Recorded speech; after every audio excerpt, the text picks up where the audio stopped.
action-packed episode today on History Snapshots. We're going to finally start talking about the 5 major battles that took place in the European theater. Now, some of you guys are going to find the battles extremely interesting, while most of you are going to find them extremely boring. But the good news is, I don't want you guys to know all the minor details or the individual military strategies and leaders of all the battles. All I care is that by the end of this video, you can tell me the causes and effects of the 5 major battles in the European theater. So that is the subject of this video. So I repeat, by the end of this video, make sure you can tell me the causes and effects of the 5 major battles in the European theater.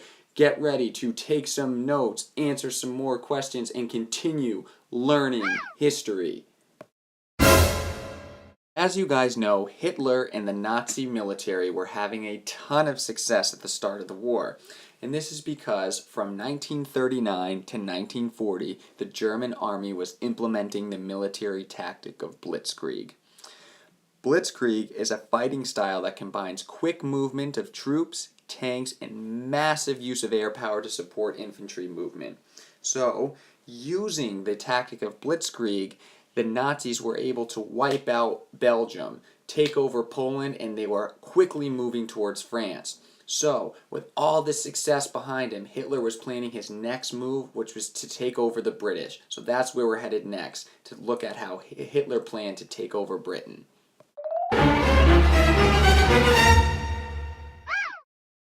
But before Hitler could worry about the British, he had to take care of the French first. So that brings us to our first major battle, which is the Miracle of Dunkirk. And there's a lot of things that happened at Dunkirk, but remember, we're just focusing on the major points and the causes and effects. So, Hitler and the Germans surprised the French and captured their fort at Maginot. And once this fort was captured, this left 370,000 British, French, and Belgian troops trapped at the small French port of Dunkirk. So it was not looking good for the French and the British at this point, because 370,000 of their troops were trapped in this small area, and it was only a matter of time before the Nazis slaughtered them all. But luckily what followed became known as the Miracle of Dunkirk, because from May 30th to June 4th, 1940, the British government rescued over 338,000 soldiers from the Dunkirk beach. And to rescue these soldiers, the British used every imaginable type of ship and boat to ferry men to safety across the 24-mile-wide English Channel. Some of the boats they used were destroyers, gunboats, yachts, fishing boats, motorboats, and even rowboats worked feverishly to save what was left of the Allied army. So people literally got in their rowboats and motorboats and just went over to try to capture to save as many British soldiers as they possibly could. And keep in mind, as they were traveling in these rowboats, they were being bombarded by German planes, and a lot of them died. So while planning the evacuation, the British government had hoped to save 45,000 troops, but they ended up saving 338,000 troops. So this was a major moral victory for the British Army and the Allies at this point. So that's what I need you to know about Dunkirk.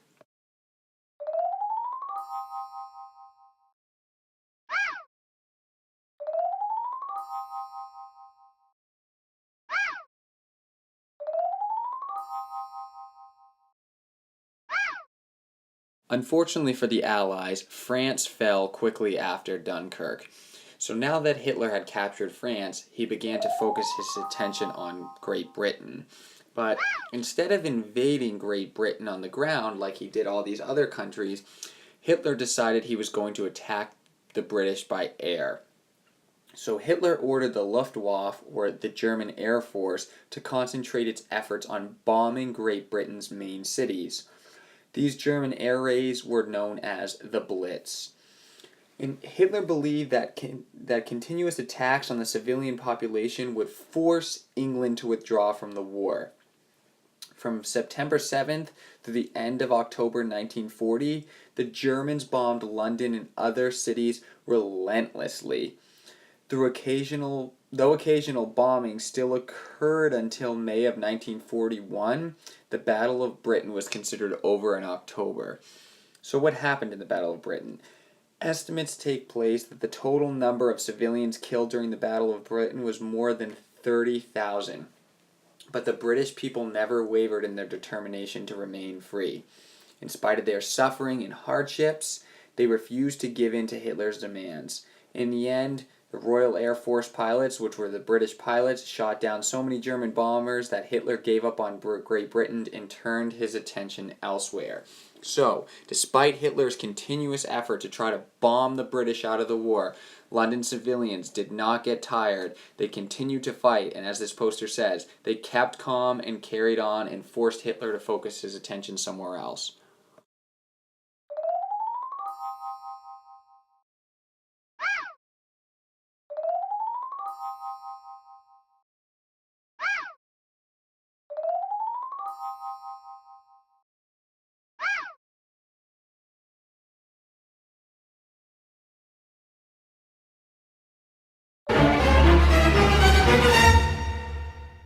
After Hitler failed to capture Great Britain, he then put his attention towards occupying the Soviet Union.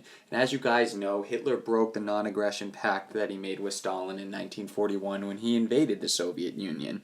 And upon his initial invasion, Hitler was having a ton of success against the Russians, but that quickly changed at the Battle of Stalingrad, which took place in 1942.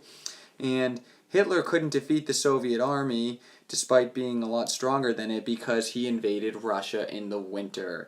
And if history teaches us anything at all, it is do not invade Russia during the winter time. Even though millions of Soviet citizens died, the Soviet Union was able to outlast the German army and win at the Battle of Stalingrad, pushing the Germans way back towards their own border.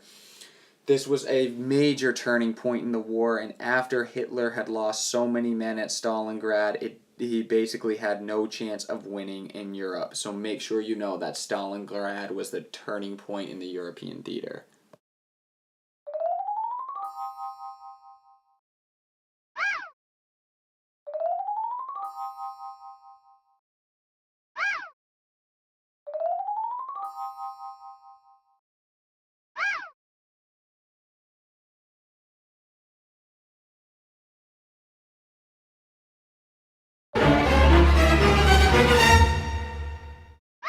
By 1944, the Allies had started to have some success in World War II, but they still needed to liberate France because, as you know, the French were under the control of the Germans at this point. So, what the Allies did is they launched a massive invasion on June 6th, 1944, known as D-Day.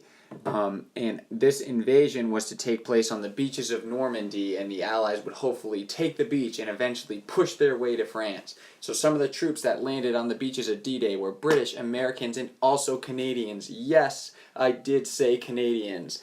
Canada fought in World War II on the side of the Allies and played an important role on D-Day. So what happened on D-Day?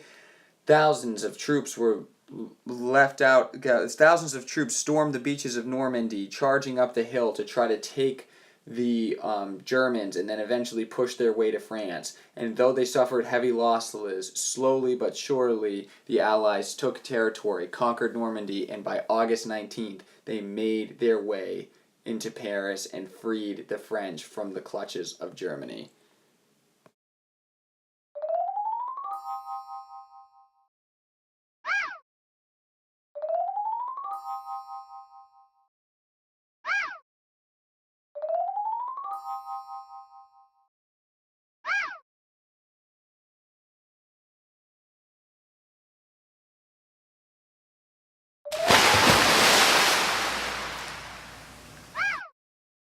By 1944, and after the victory at D-Day, it was clear that the Allies were on their way to victory in the European theater. They just needed one final battle to put the Nazis over the edge and force Hitler to surrender. And that battle took place at the Battle of the Bulge. And there's a ton of details about the Battle of the Bulge in regards to the generals and the military movement that I'm not even going to bother to explain to you guys. The only thing I want you to know is that the battle gets its name because the Germans put this big bulge of men surrounding the American forces in the Ardennes forest in Belgium. So they just created like a big circle around them, and that's known as the Battle of the Bulge. Basically what happened was the Germans caught the Americans off guard, surrounded them, and pushed them back almost all the way to the English Channel. Luckily, the Americans and the Allies did not give up, and they pushed the Germans back to the original places and forced the Germans to give up, and that was pretty much all the fighting that took place in the European theater. So make sure you know that the Battle of the Bulge kind of marked the final victory for the Allies in the European theater.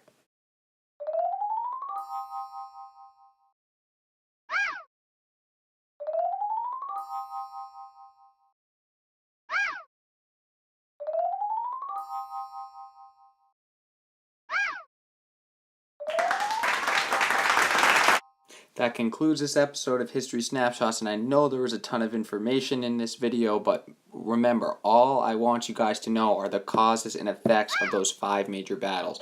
So if you can do that, you are on the right track. But also, make sure you understand all underlined terms. Number 2, answer all the questions below, especially that first question, which requires you to understand the causes and effects of these 5 major battles. And then finally, write down something that confuses you so you can bring it up in class tomorrow. Thanks for watching, and I hope you enjoyed.